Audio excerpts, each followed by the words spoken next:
You may remember that a few years ago, I played a lot of Slay the Spire, but eventually decided Monster Train was better. Before going on a flight, I saw that this game was on sale on the Google Play Store. It joined Gwent as the second game installed on my phone. Having it available for random moments of play made its playtime rise up throughout the year.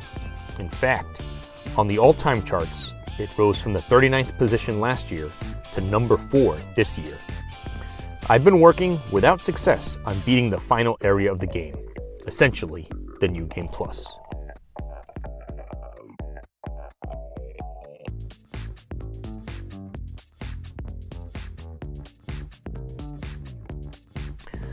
My younger brothers have always really been into the Pokemon games. I was a little too old when they came out and found it a little too simplistic compared with Chrono Trigger or Final Fantasy. I also wasn't really into the rock, paper, scissors aspect of the games. However, when Dan did a run through every single published Pokemon game, I figured I'd go ahead and give it a shot.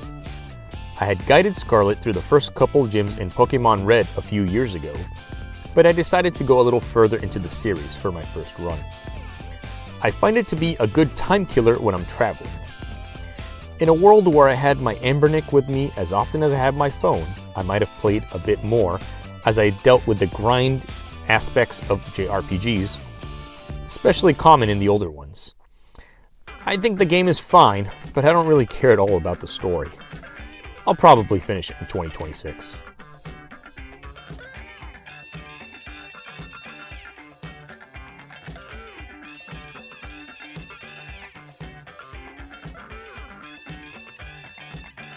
My previous attempt at introducing Scarlet to Chrono Trigger failed. I figured she was maybe too young last time. This time she seems to be engaging with the story much more. Things fell off near the end of the year as we mostly focused on playing tabletop role-playing games on the weekend, but I'd love to be able to see Scarlet reach the end of the game this year.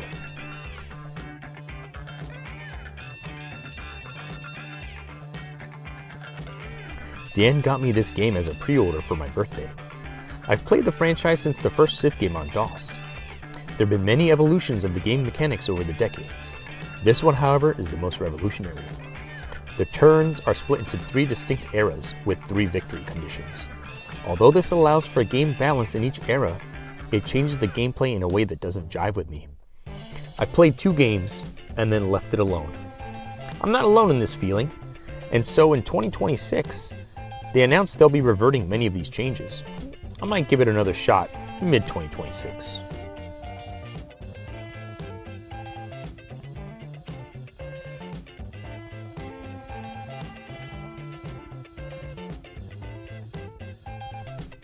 After I saw a trailer for Monster Train 2, I started up a game of the original. I was instantly re-addicted to the game. I was obsessed with trying to win with each clan pair option.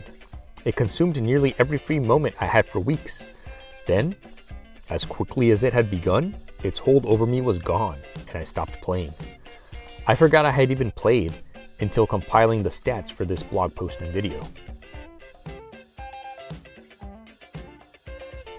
I seem to have hit a wall in my ability to grok the system's undergirding against the storm in a way that will allow me to get to the final win condition.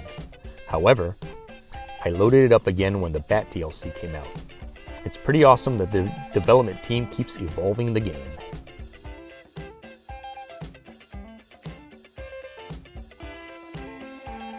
I mostly played Paper Mario while on an airplane since Sam likes watching me play.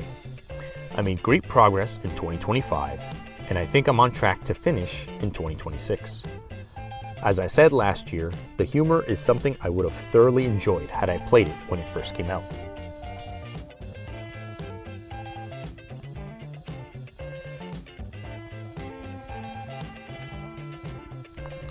Out of nowhere, Scarlet asked if we could play Overcooked 2 again.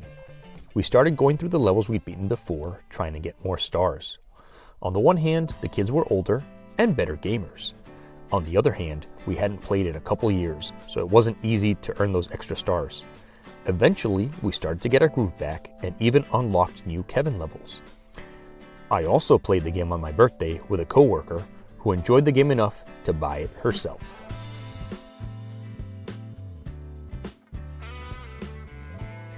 I would check back in with City Skylines 2 every time there was a new DLC, but I remain hampered by the game's high hardware requirements.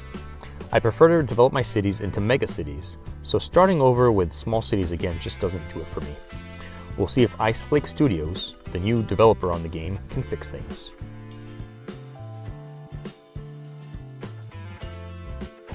Completion of the game continues to elude me. There have been horribly short runs and runs where I was sure I would get to the end, but so far, that Joker keeps laughing at me.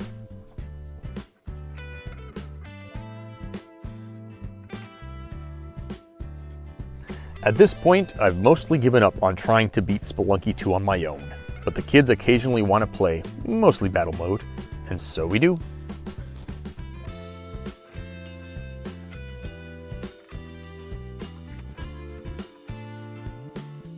I'd wanted the game for years, and when it went on sale this year, I grabbed it.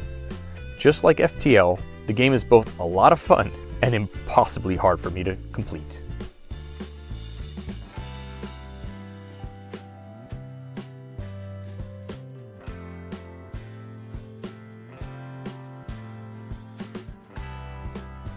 I finally started making some forward progress in the game. I wish there was just a little bit more of an ability to mark where things are on the map, so I'm not constantly trying to remember where things are. Let's see if I finish the game in 2026.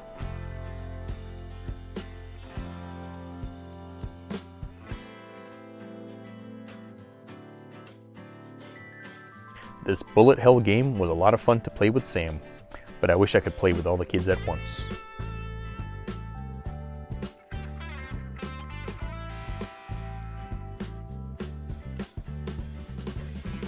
A little while ago, I got all of the D&D and Pathfinder games in a humble bundle. With everyone talking about how awesome Baldur's Gate 3 was, I thought I would check out the original game. Boy, did I hate the experience. I know it's partially because it's an old game, and partially because it's based on D&D 3rd edition, but more than anything, I just found myself constantly confused about what was happening. Compared to other games, it does a terrible job telegraphing what's happening and why. I feel like I would at least have done better if it was turn-based, like old Final Fantasy games. I don't know if I'm going to give the game another shot or just abandon it.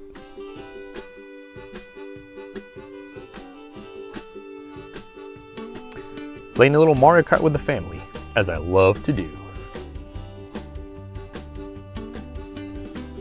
Had a bit of nostalgia playing this game from my youth.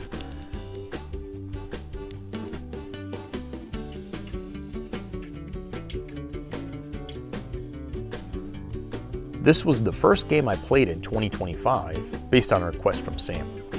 The kids have been playing on their own and wanted us to all play together. Without a goal, since we had already beaten the game, we didn't play very much after this first time.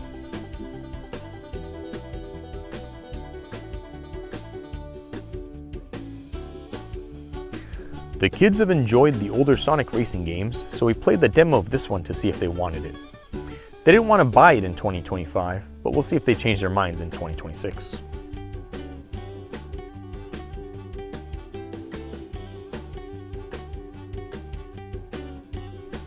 I played one game of Gwent because I wanted to see how things had changed now that it was more of a community-run game. It was mostly the same. I didn't end up reigniting my addiction to the game.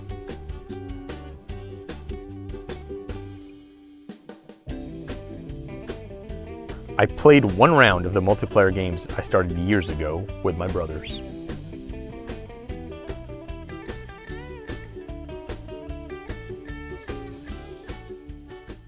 When I looked back over the games I played in 2025, it was mostly games I'd already played before. I didn't really start too many new games.